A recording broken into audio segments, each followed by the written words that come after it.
Hello guys, welcome back to my channel. और ये वाला जो वीडियो है बहुत शॉर्ट वीडियो होने वाला है। इसमें क्या है कि जो हमारा एसबीआई क्लरिकल मेंस का एग्ज़ाम है उसका एडमिट कार्ड आउट हो चुका है, तो ये उसके रिगार्डिंग है। और जो हमारे एग्ज़ाम की डेट हुई है वो है 21 नवंबर। तो जिन बच्चों का भी प्रीलिम्स एसबीआई क्लर्क का क्वालिफाई हुआ है उन बच्चों के लिए गुड न्यूज़ है। बहुत ही कम टाइम बचा हुआ है उनके मेंस के एग्ज़ाम के लिए। ऑब्वियसली वो लोग अच्छे से अपनी प्रिपरेशन कर रहे होंगे। और कम अभी तो आज 15 तारीख है, तो 5 दिन है अभी आपके पास। तो ये टाइम आप एक अच्छे से यूटिलाइज़ करिए। आपका जो भी जीए का पोर्शन है उसको अच्छे से रिवीजन करिए, क्योंकि रिवीजन से ही क्या है कि कन्फ्यूज़न जो पेपर में होता है चीज़ों को लेके वो ख़त्म होता है। कि हम जितनी रिवीजन करेंगे उतनी आपकी चीज़ें अच्छे से मेमोराइज़ होंगी। और आप अपने एडमिट कार्ड में सेंटर अच्छे से देख लेंगे। और कभी-कभी क्या होता है कि जितने प्रीलिम्स के सेंटर्स होते हैं, मेंस के थोड़े से कम होते हैं, तो क्या होता है कि कभी-कभी हमें सेंटर थोड़ा-सा दूर मिल जाता है। तो अगर किसी बच्चे का कहीं दूर या वैसा कुछ सेंटर है, तो वो पहले से पता कर लेगा। पॉसिबल होगा तो वो 1 दिन पहले जाके वो कर सकते हैं, वहाँ पे स्टे कर सकते हैं। अब तो आई थिंक जो मेंस के पेपर होते हैं, वो एक ही शिफ्ट में होते हैं और वो मॉर्निंग शिफ्ट में ही होते हैं। या अगर 2 शिफ्ट में होते हैं तो मॉर्निंग और सेकंड शिफ्ट में होता है। अभी का मुझे नहीं पता, बट जब मेरे टाइम पे हुआ था तब एक ही मेंस का पेपर हुआ था। एक ही शिफ्ट में हुआ था, वो मॉर्निंग वाले शिफ्ट में था। तो आप भी देख लीजिएगा, क्योंकि मॉर्निंग शिफ्ट में टाइम कम होगा और अभी क्या है थोड़ा-सा ठंडी का मौसम है। तो सुबह मान लीजिए अगर आपको ज़्यादा डिस्टेंस कवर करके सेंटर पे पहुँचना है तो ये आपके लिए टफ हो सकता है या थोड़ा रिस्की हो सकता है, क्योंकि आपने इतनी मेहनत से प्रीलिम्स का एग्ज़ाम क्वालीफाई किया और मेंस एग्ज़ाम देना आपके लिए बहुत ज़रूरी है। ठीक है? तो ये कुछ बेसिक चीज़ें इनका आप ध्यान रखेंगे। बाकी जीए के लिए हो गया, बाकी मैथ्स और इंग्लिश वो तो आपकी प्रैक्टिस प्रीलिम्स के बहुत पहले से ही होती रहती है। अभी क्या है कि अभी भी क्वेश्चन्स वही होते हैं, बस थोड़ा-सा ट्रिकी हो जाते हैं, थोड़े से लेंथी हो जाते हैं, थोड़ी-सी कैलकुलेशन बढ़ जाती है। जो क्वेश्चन की लेंथ होती है वो भी आप मान सकते हैं कि बढ़ जाती है। जैसे बड़े-बड़े क्वेश्चन्स आते हैं या फिर क्वेश्चन्स विद इन क्वेश्चन होते हैं।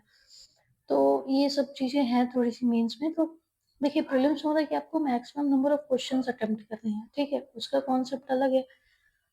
मेंस का ये कॉन्सेप्ट है कि आपको maximum number of questions attempt नहीं करने हैं। आपको सबसे पहले उसमें से सॉर्ट आउट करना है कि आपको अटेम्प्ट कौन से क्वेश्चन्स करने हैं और आपको छोड़ने कौन से क्वेश्चन्स हैं। या आपको कौन से क्वेश्चन पहले अटेम्प्ट करने हैं, किसको लास्ट के लिए रखना है, या जो भी है। तो मतलब मेंस का कॉन्सेप्ट थोड़ा-सा ये डिफरेंट हो जाता है। यहाँ पे आपका थोड़ा-सा थॉट प्रोसेस लगता है, ठीक है? तो इस चीज़ का ध्यान रखिए। मतलब एकदम जैसे प्रीलिम्स में क्या होता है, मुझे याद है कि जैसे ही पेपर ओपन होता है और जैसे इंग्लिश का सेक्शन हम लोग सबमिट करते हैं और क्वांट का सेक्शन ओपन होता है। तो मेरे टाइम पे तो ऐसा ही हुआ था कि क्वांट था इंग्लिश के बाद, तो मतलब एकदम हम स्पीड में लग जाते हैं सॉल्व करने में, बिना कुछ सोचे समझे जो पहला क्वेश्चन आया वहीं से हमने पेपर अटेम्प्ट करना चालू कर दिया। तो अब भैया ये इस चीज़ का एकदम खास ध्यान रखें कि मेंस में वो चीज़ नहीं करनी कि एकदम हड़बड़ा के जो पहला क्वेश्चन आया उसको हमें अटेम्प्ट करना है। पहले हमें क्वेश्चन देखना है, समझना है, 2-4 सेकंड उसमें एक्स्ट्रा देना है, ये समझने के लिए हमें क्वेश्चन करना है और अभी करना है कि बाद में करना है। क्योंकि क्या होगा ना, 2-4 सेकंड जो हम एक्स्ट्रा देंगे उससे हमारा आगे का 4-5 मिनट बच जाएगा, ठीक है? उससे आप उस किसी क्वेश्चन में नहीं फँसेंगे, जिसमें मान लीजिए आपने 4 मिनट, 5 मिनट दे दिए, वो क्वेश्चन आपसे सॉल्व भी नहीं हुआ और आपकी पूरी एग्ज़ाम की साइकोलॉजी डिस्टर्ब हो जाएगी, ठीक है? तो ये चीज़ का खास ध्यान रखना है। मैथ्स हो गया, रीज़निंग हो गया, दोनों में आपको ये चीज़ का ध्यान देना है, ठीक है? और बाकी all the best. Paper hopefully अच्छा आएगा, आपका पेपर अच्छा होगा। और मेरी बेस्ट विशेज़ हैं कि जितने बच्चे मेहनत कर रहे हैं, उन सबका सिलेक्शन हो जाए। पेपर अच्छा हो, बुरा हो, कोई फ़र्क नहीं पड़ता है, हमारे पास बहुत सारे ऑप्शंस होते हैं, ठीक है? और जस्ट बिकॉज़ एक पेपर हमारा खराब हो गया या ठीक है, मान लेते हैं पहले से हमारे 2-3 पेपर हमने दिए, हमें कुछ अच्छा रिज़ल्ट नहीं मिला, तो उस चीज़ को बहुत ऐसे अपने माइंड पे प्रेशराइज़ नहीं होने देना है उस चीज़ से। माइंड को, कि ताकि हम आगे के लिए प्रिपेयर ना कर पाएँ। वो हमारा मतलब वो आगे के लिए वो ब्लॉक कर देगा हमारी अपॉर्च्युनिटीज़ को, ठीक है?